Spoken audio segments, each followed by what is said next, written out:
எனக்கு அப்பா அம்மா இல்லை சார், பாட்டி ஒண்டி தான் சார் இருக்காங்க. எனக்கு படிக்கணும்னு ஆசை சார், அதனால நான் கீழே கடந்த புக்கெலாம் எடுத்து படிப்பேன் சார். அவங்களுக்கு வேணான்னு நினச்சிதான் சார் அந்த புக்கை எடுத்தேன். Sorry sir. உங்களுக்கு இப்போ என்ன வேணும்? இந்த புக். புக்கை படிப்பியா? படிப்பேனே. இது என்ன சொல்லுங்க?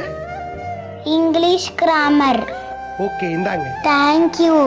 இப்போ அந்த குழந்தை புக்கை எடுத்த பாத்தியா? உன்னை உங்க அப்பம் படிக்க வைக்கிறதுனால உனக்கு அதோட கஷ்டம் தெரியல. நீ கீழே தூக்கி போட்ட புக்கை கையில எடுக்கணுங்கிறது பல குழந்தைங்களோட கனவு. பார்த்தவனே முகசூழ்ச்சல்ல, ஆனா அவளோட வாழ்க்கையோட சூழ்நிலைய ஒரு நாள் கூட உன்னால வாழ முடியாது. இங்க யாரும் உனக்கு கீழேயும் கிடையாது, உனக்கு மேலேயும் கிடையாது. இங்க எல்லாரும் உனக்கு சமம். இங்க நமக்கு என்ன கிடைக்குதோ அது எல்லாருக்கும் கிடைக்கணும். அதுதான் நீ கத்துக்கிற முதல் கல்வி. நீ புக்கை கூட பார்க்கல, ஆனா அந்த குழந்தை அந்த புக்கோட விலையை பார்த்தா. அந்த இடத்துல இருக்க குழந்தைக்கு நீ ஒரு நாள் உதவி செஞ்சா கூட அதுதான் நீ வாழ்க்கையிலேயே பண்ற பெரிய சாதனை.